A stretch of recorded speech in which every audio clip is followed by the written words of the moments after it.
శాంతి. ఈరోజు 5/5/25 మే 5వ తేదీ. యజ్ఞంలో చాలా విశేషమైనటువంటి రోజు. 1950వ సంవత్సరం మే 5వ తేదీ యజ్ఞము సింధ్ హైదరాబాద్ నుంచి, కరాచీ సింధ్ హైదరాబాద్ నుండి హిందుస్థాన్ భారతదేశానికి విచ్చేసినటువంటి ఈరోజు. అంటే బాబా యొక్క ఈ ప్రేమ పాలన స్థాపన కార్యం అనేటువంటిది సింధ్లో మొదలైన అక్కడ 14 సంవత్సరాలు తపస్సు చేసిన తర్వాత బ్రాహ్మణ వత్సలందరూ బ్రహ్మ బాబాతో సహా అందరూ కూడా ఈ భారతదేశంలోకి అడుగుపెట్టినటువంటి రోజు. చాలా విశేషమైనటువంటి ఈరోజు మనకు బ్రహ్మకుమారిస్ యొక్క హిస్టరీని, చరిత్రను గుర్తుకు తీసుకొని వచ్చేటువంటి ఈరోజు. మరి ఈరోజు బాబా యొక్క సాకార రూపంలోని మధురమైన మహావాక్యాల్ని విందాము. మధురమైన పిల్లలు, మేము సంగమయుగ బ్రాహ్మణులము అన్న నశాలోనే సదా ఉండండి. ఏ తండ్రినైతే అందరూ పిలుస్తున్నారో వారు మా సన్ముఖంలో ఉన్నారు అని మనకు తెలుసు. మేము సంగమయుగ బ్రాహ్మణులము అన్న నశాలోనే సదా ఉండండి. ఏ తండ్రినైతే అందరూ పిలుస్తున్నారో వారు మా సన్ముఖంలో ఉన్నారు అని మనకు తెలుసు. ఈరోజు ప్రశ్న: ఏ పిల్లల బుద్ధి యోగం అయితే సరిగ్గా ఉంటుందో వారికి ఏ సాక్షాత్కారం జరుగుతూ ఉంటుంది? ఏం సాక్షాత్కారం జరుగుతుంది? జవాబు: సత్యుగపు కొత్త రాజధానిలో ఏమేమి ఉంటాయో, ఏ విధంగా మనం స్కూల్లో చదువుకుంటాము, మళ్ళీ రాజ్యం ఎలా చేస్తాము, ఈ సాక్షాత్కారాలన్నీ రోజులు దగ్గర అవుతున్న కొద్దీ మీకు కలుగుతూ ఉంటాయి. కానీ ఎవరి బుద్ధియోగం అయితే సరిగా ఉంటుందో, ఎవరైతే తమ శాంతిధామాన్ని మరియు సుఖధామాన్ని స్మృతి చేస్తారో, వ్యాపార వ్యవహారాలు చేసుకుంటూ కూడా ఒక్క తండ్రి స్మృతిలోనే ఉంటారో, వారికే ఈ సాక్షాత్కారాలన్నీ జరుగుతాయి. ఈరోజు పాట ఓం నమ శివాయ. ఓం శాంతి. భక్తి మార్గంలో ఇతర సత్సంగాలు ఏవైతే ఉంటాయో వాటిలోకి అందరూ వెళ్ళే ఉంటారు. అక్కడ అందరూ గురువును తలుచుకోమని చెప్తారు, లేక రామనామం చెప్తారు. ఇక్కడ పిల్లలు ఏమీ అనవలసిన అవసరం ఉండదు. ఒక్కసారి అన్నాక మళ్ళీ గడియ అనవలసిన అవసరమే ఉండదు. తండ్రి ఒక్కరే, వారు చెప్పేది ఒకటే. వారేం చెప్తారు? పిల్లలు నన్నొక్కడినే స్మృతి చేయండి అని చెప్తారు. మొదట నేర్చుకొని మళ్ళీ ఇక్కడికి వచ్చి కూర్చుంటారు. మనం ఏ తండ్రి పిల్లలుగా అయ్యామో వారిని స్మృతి చేయాలి. ఇది కూడా ఆత్మలైన మా అందరికీ తండ్రి వారొక్కరేనని ఇప్పుడు మీరు బ్రహ్మ ద్వారా తెలుసుకున్నారు. ప్రపంచానికి ఇది తెలియదు. మనమంతా ఆ తండ్రి పిల్లలమేనని, వారిని అందరూ గాడ్ ఫాదర్ అని అంటారని మీరు తెలుసుకున్నారు. నేను ఈ సాధారణ తనువులోకి మిమ్మల్ని వెదికేందుకే వస్తాను అని ఇప్పుడు తండ్రి అంటారు. బాబా వీరిలోకి వచ్చారని, మనం వారికి చెందిన వారిగా అయ్యామని మీకు తెలుసు. తండ్రియే వచ్చి పతితుల నుండి పావనులుగా అయ్యేందుకు మార్గం చెప్తారు. ఇది రోజంతా బుద్ధిలో ఉంటుంది. అందరూ శివబాబా సంతానమే, కానీ వారిని గురించి మీకే తెలుసు, మరెవ్వరికీ తెలియదు. మనం ఒక ఆత్మని, నన్ను స్మృతి చేయండి అని మనకు తండ్రి ఆజ్ఞ ఇచ్చారని మీరు అర్థం చేసుకున్నారు. నేను మీ అనంతమైన తండ్రిని. హే పతిత పవన రా, మేము పతితులుగా అయ్యాము అని అందరూ పిలుస్తుంటారు. అలా ఈ దేహం అనదు, ఆత్మయే ఈ శరీరం ద్వారా అంటుంది. 84 జన్మలను కూడా ఆత్మయే తీసుకుంటుంది కదా. మనం నటులము అని బుద్ధిలో ఉండాలి. బాబా మనల్ని ఇప్పుడు త్రికాలదర్శులుగా తయారు చేశారు. ఆది మధ్యాంతాల జ్ఞానాన్ని ఇచ్చారు. అందరూ ఆ తండ్రినే పిలుస్తారు. వారైతే తండ్రిని ఇంకా పిలుస్తూనే ఉంటారు. కానీ సంగమయుగ బ్రాహ్మణులైన మీరు తండ్రి వచ్చేశారు అని అంటారు. ఈ సంగమయుగాన్ని గురించి కూడా మీకు తెలుసు. ఇది పురుషోత్తమ యుగంగా గానం చేయబడుతుంది. కలియుగ అంతము మరియు సత్యుగ ఆదికి మధ్యలో ఈ పురుషోత్తమ యుగం ఉంటుంది.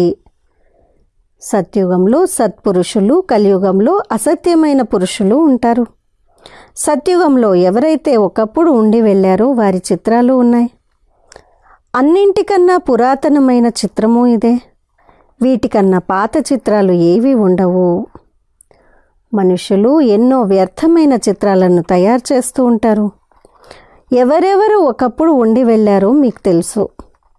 అంబా చిత్రాన్ని, కాళీ చిత్రాన్ని తయారు చేశారు. కానీ అటువంటి భుజాలు కలవారు ఎవ్వరూ ఉండజాలరు.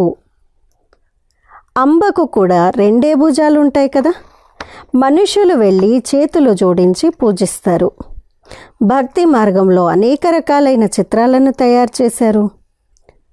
మనుషులపైనే రకరకాల అలంకరణలు చేస్తారు. కావున రూపాలు మారిపోతాయి. నిజానికి ఆ చిత్రాలు మొదలైనవేవి లేవు. అవన్నీ భక్తి మార్గానికి చెందినవి. ఇక్కడైతే మనుషులు కుంటివారు, గుడ్డివారుగా వెలువడుతూ ఉంటారు. సత్యుగంలో అలా ఎవ్వరూ ఉండరు. సత్యుగాన్ని గురించి కూడా మీకు తెలుసు. ఆది సనాతన దేవి దేవతా ధర్మం ఉండేది. ఇక్కడ ప్రతి ఒక్కరికి వారి వారి వెరైటీ వస్త్రాలు ఎలా ఉన్నాయో చూడండి. అక్కడ యథా రాజారాణి తథా ప్రజగా ఉంటారు. ఎంతగా సమీపం అవుతూ ఉంటారో అంతగా మీకు ఈ రాజధాని వస్త్రాలు మొదలైన వాటన్నింటి సాక్షాత్కారాలు జరుగుతూ ఉంటాయి. మేము ఇలా స్కూల్లో చదువుతాము, ఇది చేస్తాము అని చూస్తూ ఉంటారు. ఎవరి బుద్ధి యోగం అయితే బాగుంటుందో వారే చూస్తారు. తమ శాంతిధామాన్ని, సుఖధామాన్ని స్మృతి చేస్తారు. వ్యాపార వ్యవహారాలైతే చేయవలసిందే. భక్తి మార్గంలో కూడా వ్యాపారాలు మొదలైనవైతే చేస్తారు కదా. జ్ఞానం ఏమీ ఉండేది కాదు. ఇదంతా భక్తి. దాన్ని భక్తి జ్ఞానము అని అంటారు. వీరు విశ్వాధిపతులుగా ఎలా అవుతారు అన్న జ్ఞానాన్ని వారు ఇవ్వలేరు. ఇప్పుడు మీరు ఇక్కడ చదువుకొని భవిష్యత్తులో విశ్వాధిపతులుగా అవుతారు. ఇది కొత్త ప్రపంచము. అమరలోకం కొరకు చదువుకునే చదువు. అంతేకాని అమర్నాథ్లో శంకరుడు పార్వతికి అమరకథనేమీ వినిపించలేదు. వారైతే శివశంకర్లను కల్పేస్తారు. ఇప్పుడు బాబా పిల్లలైన మీకు అర్థం చేయిస్తున్నారు. ఇతడు కూడా వింటాడు. తండ్రి తప్ప సృష్టి ఆది మధ్యాంతాల రహస్యాలను ఇంకెవరు అర్థం చేయించగలరు? వీరు సాధు సన్యాసేం కాదు. ఏ విధంగా మీరు గృహస్థ వ్యవహారంలో ఉండేవారో అలాగే వీరు ఉన్నారు. వస్త్రాలు మొదలైనవన్నీ అవే. రమాబాబా కూడా అలాగే ఉండేవారు. ఏ విధంగా తల్లిదండ్రులు పిల్లలు ఉంటారో అలా ఉంటారు. తేడా ఏం లేదు. బాబా ఈ రథంపై స్వారీ చేస్తూ పిల్లల వద్దకు వస్తారు. ఇది భాగ్యశాలి రథంగా మహిమ చేయబడుతుంది. కొన్నిసార్లు ఎద్దుపై కూడా స్వారీ చూపిస్తారు. మనుషులు తప్పుగా అర్థం చేసుకున్నారు. మందిరంలో ఎక్కడైనా ఎద్దులు ఉండగలవా? కృష్ణుడు యువరాజు, అతడు ఎద్దుపై కూర్చోడు కదా. భక్తి మార్గంలో మనుషులు ఎంతగానో తికమక చెందారు. మనుషులకు భక్తి మార్గపు నశ ఉంది. మీకు జ్ఞాన మార్గపు నశ ఉంది. ఈ సంగమయుగంలో బాబా మనల్ని చదివిస్తున్నారు అని మీరంటారు. ఈ ప్రపంచంలో ఉన్నారు, కానీ బుద్ధి ద్వారా బ్రాహ్మణులమైన మనము సంగమయుగంలో ఉన్నాము అని మీరు భావిస్తారు. మిగిలిన మనుషులంతా కలియుగంలో ఉన్నారు. ఇవి అనుభవయుక్తమైన విషయాలు. మేమిప్పుడు కలియుగం నుండి బయటకు వచ్చాము అని బుద్ధి చెప్తుంది. ఇప్పుడు తండ్రి వచ్చారు. ఇప్పుడు పాత ప్రపంచమే మారిపోనున్నది. ఇది మీ బుద్ధిలో ఉంది. ఇది ఇంకెవ్వరికీ తెలియదు. ఒకే ఇంట్లో ఉంటారు. ఒకే పరివారానికి చెందినవారైనా అందులో తండ్రి మేము సంగమయుగ వాసులము అంటే కొడుకు కాదు, మేము కలియుగ వాసులము అని అంటాడు. ఇది ఆశ్చర్యం కదా. ఇప్పుడు మన చదువు పూర్తయితే వినాశనం జరుగుతుంది అని పిల్లలకు తెలుసు. వినాశనం జరగడం తప్పనిసరి. మీలో కూడా కొద్ది మందికి తెలుసు ప్రపంచం వినాశనం అవుతుందని. భావించినట్లయితే కొత్త ప్రపంచం కొరకు ఏర్పాట్లు చేసుకుంటారు. బ్యాగేజీని తయారు చేసుకుంటారు. ఇంకా కొద్ది సమయమే ఉంది. బాబాకు చెందిన వారిగా అయితే అయిపోవాలి. ఆకలితో చనిపోవాల్సి వచ్చినా మొదట బాబా, ఆ తర్వాత పిల్లలు. కాబట్టి బాబాను చనిపోరు, మనం కూడా ఆకలితో చనిపోము. ఇది బాబా భండారము. మీరు శివబాబా భండారం నుండి తింటారు. బ్రాహ్మణుల భోజనం తయారు చేస్తారు, కావుననే బ్రహ్మ భోజనము అంటారు. పవిత్ర బ్రాహ్మణులు ఎవరైతే ఉంటారో వారు స్మృతిలో ఉంటూ తయారు చేస్తారు. బ్రాహ్మణులు తప్ప ఇంకెవరు శివబాబా స్మృతిలో ఉండజాలరు. ఆ బ్రాహ్మణులు శివబాబా స్మృతిలో ఉండరు కదా. శివబాబా భండారము ఇదే. ఇక్కడ బ్రహ్మ భోజనాన్ని తయారు చేస్తారు. బ్రాహ్మణులు యోగంలో ఉంటారు, పవిత్రంగా ఉంటారు. మిగిలింది యోగం విషయము. ఇందులోనే శ్రమ ఉంది. ఇందులో అసత్యం నడవజాలదు. నేను సంపూర్ణంగా యోగంలో ఉన్నాను అని, లేక 80% యోగంలో ఉన్నాను అని ఎవ్వరూ అనలేరు. జ్ఞానం కూడా కావాలి. ఎవరైతే తమ దృష్టి ద్వారా ఎవరినైనా శాంతపరచగలరో వారే పిల్లలైన మీలో యోగులు. ఇది కూడా శక్తియే. దేని గురించి చెప్పారు? ఎవరైతే తమ దృష్టి ద్వారా ఎవరినైనా శాంతపరచగలరో, నోటితో చెప్పాల్సిన అవసరంలే, గట్టిగా అరవాల్సిన అవసరంలే, అయినా కానీ దృష్టి ద్వారా శాంతపరచగలుగుతారో వారే యోగులు. ఇది కూడా శక్తియే. పూర్తిగా నిశ్శబ్దత ఏర్పడుతుంది. మీరు అశరీరులుగా అయిపోయి బాబా స్మృతిలో ఉండటమే సత్యమైన స్మృతి. మళ్ళీ అభ్యాసం చెయ్యాలి. మీరిక్కడ స్మృతిలో కూర్చుంటారు. ఈ అభ్యాసం చేయించబడుతుంది. అయినా అందరూ స్మృతిలో ఉండరు. బుద్ధి అటు ఇటు పరిగెడుతూ ఉంటుంది. వారు మళ్ళీ నష్టపరిచేస్తారు. ఎవరైతే మేము డ్రిల్ టీచర్లము అని భావిస్తారో వారే ఇక్కడ గద్దెపై కూర్చోవాలి. డ్రిల్ టీచర్ బాబా స్మృతిలో పైన కూర్చుంటారు. బుద్ధి యోగం ఇంకెటువైపు వెళ్ళకూడదు. నిశ్శబ్దత ఏర్పడుతుంది. మీరు అశరీరులుగా అయిపోతారు మరియు బాబా స్మృతిలో ఉంటారు. ఇది సత్యమైన స్మృతి. సన్యాసులు కూడా శాంతిలో కూర్చుంటారు. వారెవరి స్మృతిలో ఉంటారు? అది యథార్థమైన స్మృతి కాదు. అదెవరికి లాభాన్ని కలిగించదు. వారు సృష్టిని శాంతపరచరు. వారికి తండ్రిని గురించి తెలియనే తెలియదు. బ్రహ్మాన్ని భగవంతునిగా భావిస్తూ ఉంటారు, కానీ అది భగవంతుడు కాదు. ఇప్పుడు నన్నొక్కడే స్మృతి చేయండి అని మీకు శ్రీమతం చెబుతుంది. మనం 84 జన్మలు తీసుకుంటామని మీకు తెలుసు. ప్రతి జన్మలోనూ కళలు కొద్ది కొద్దిగా చంద్రునిలో కళలు తగ్గినట్లుగా తగ్గిపోతూ ఉంటాయి. చూసేందుకు అవి అంతగా తెలియవు. ఇప్పుడు సంపూర్ణులుగా ఎవ్వరూ అవ్వలేదు. ముందు ముందు మీకు సాక్షాత్కారాలు జరుగుతాయి. ఆత్మ ఎంత చిన్నది, తన సాక్షాత్కారం కూడా జరగగలదు. లేకపోతే వీరిలో ప్రకాశం ఎక్కువగా ఉంది, వీరిలో ఎక్కువగా ఉంది అని పిల్లలు ఎలా చెప్పగలరు? దివ్య దృష్టి ద్వారానే ఆత్మను చూస్తారు. ఇవన్నీ కూడా డ్రామానుసారంగా నడుస్తూనే ఉంటాయి. భోగ్ మొదలైనవన్నీ డ్రామాలో రచింపబడి ఉన్నాయి. క్షణక్షణము పాత్ర నడుస్తూ ఉంటుంది. పావనులుగా ఎలా అవ్వాలో ఇప్పుడు బాబా శిక్షణనిస్తారు. బాబాను స్మృతి చేయాలి. ఆత్మ ఎంత చిన్నది, తానే పతితంగా అయింది, మళ్ళీ తానే పావనంగా అవ్వనున్నది. ఇది అద్భుతమైన విషయం కదా. దీన్ని ప్రకృతి అని అంటారు కదా. బాబా నుండి మీరు అన్ని సహజ సిద్ధమైన విషయాలనే వింటారు. అన్నింటికన్నా సహజ సిద్ధమైన విషయం ఆత్మ మరియు పరమాత్మ విషయం. ఇది ఎవ్వరికీ తెలియదు. ఋషులు, మునులు మొదలైన వారికి తెలియదు. ఇంత చిన్నని ఆత్మయే రాతి బుద్ధి కలదిగా మళ్ళీ పారస బుద్ధి కలదిగా అవుతుంది. ఆత్మ అయిన మనం రాతి బుద్ధి కలవారిగా అయ్యాము. ఇప్పుడు మళ్ళీ తండ్రిని స్మృతి చేసి పారస బుద్ధి కలవారిగా అవుతున్నాము అన్న చింతన ఏ బుద్ధిలో జరుగుతూ ఉండాలి. లౌకిక రీతిలో తండ్రి, శిక్షకుడు మరియు గురువు కూడా పెద్దవారే లభిస్తారు. ఇక్కడైతే ఒక్క బిందువే తండ్రి, శిక్షకుడు మరియు గురువు కూడా. మొత్తం కల్పమంతా దేహదారులను స్మృతి చేశారు. ఇప్పుడిక నన్నొక్కడినే స్మృతి చేయండి అని బాబా అంటారు. మీ బుద్ధిని వారెంత సూక్ష్మంగా చేస్తారు. విశ్వాధిపతులుగా అవ్వడం ఏమైనా తక్కువ విషయమా? ఈ లక్ష్మీనారాయణలు సత్యుగ అధిపతులుగా ఎలా అయ్యారు అని కూడా ఎవ్వరూ ఆలోచించరు. మీరు కూడా నంబర్ వారీగా పురుషార్థానుసారంగానే తెలుసుకుంటారు.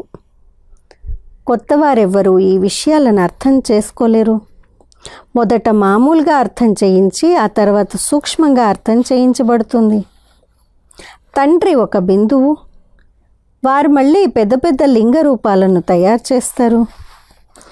మనుషుల పెద్ద పెద్ద చిత్రాలను కూడా తయారు చేస్తారు.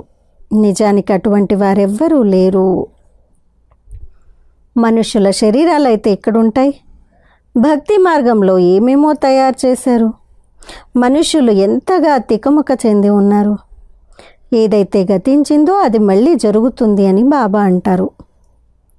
ఇప్పుడు మీరు తండ్రి శ్రీమతంపై నడవండి. ఇతడికి కూడా బాబా శ్రీమతాన్నిచ్చి సాక్షాత్కారం చేయించారు కదా.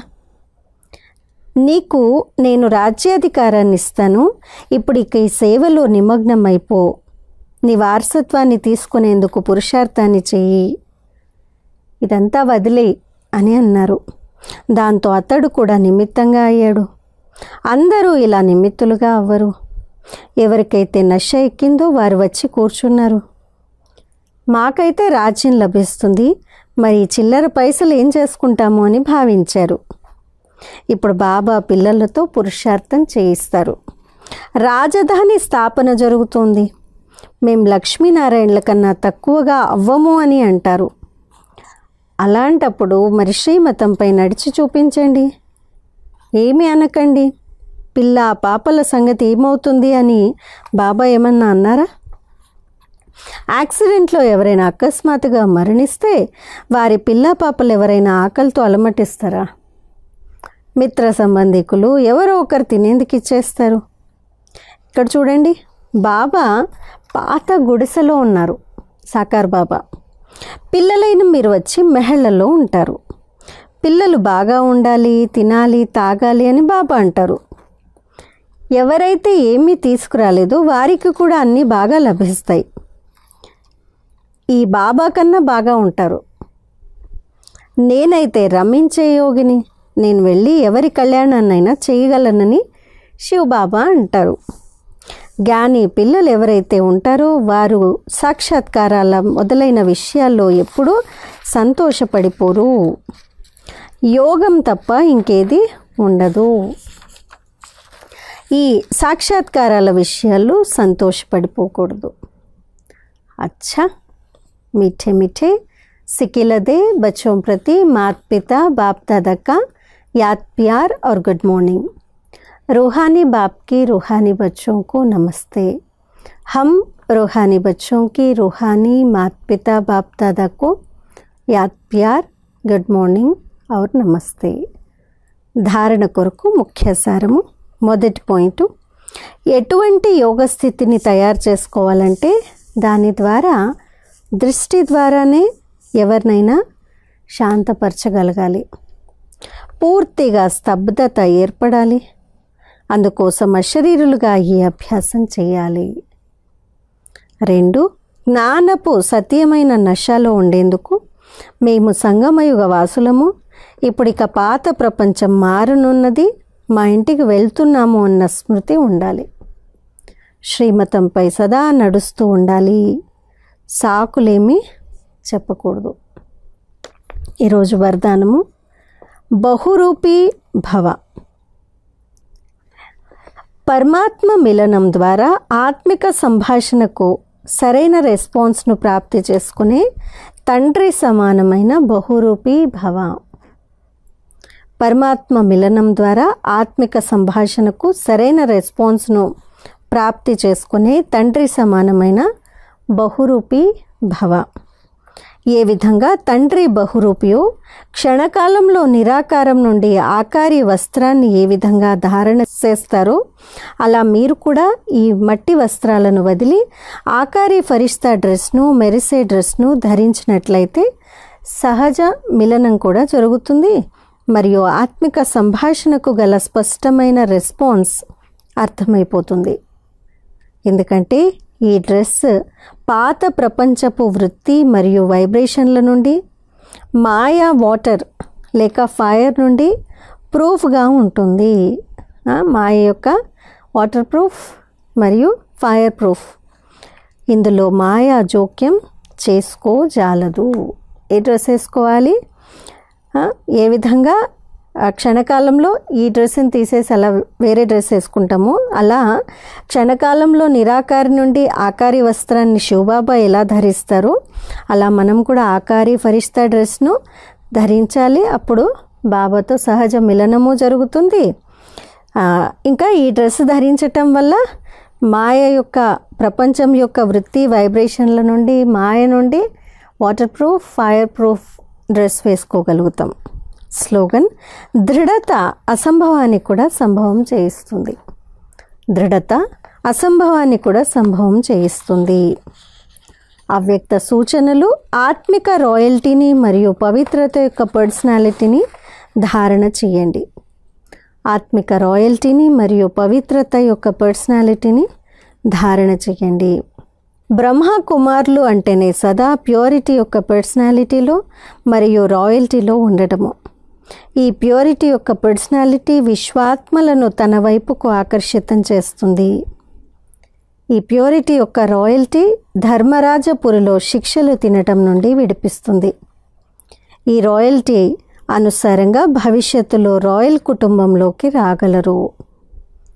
ఏ విధంగా అయితే శరీర పర్సనాలిటీ దేహాభిమానంలోకి తీసుకువస్తుందో అలా మీ ప్యూరిటీ యొక్క పర్సనాలిటీ దేహి అభిమానిగా చేసి బాబాకు సమీపంగా తీసుకొస్తుంది. సో చెక్ చేయండి, ఎంతైతే ప్యూరిటీ యొక్క పర్సనాలిటీలో ఉంటామో అంత దేహి అభిమానిగా అవుతాము. ఇంకా బాబాకు సమీపంగా వచ్చేటువంటి అభ్యాసాన్ని చేద్దాము. అచ్చా, ఓం శాంతి.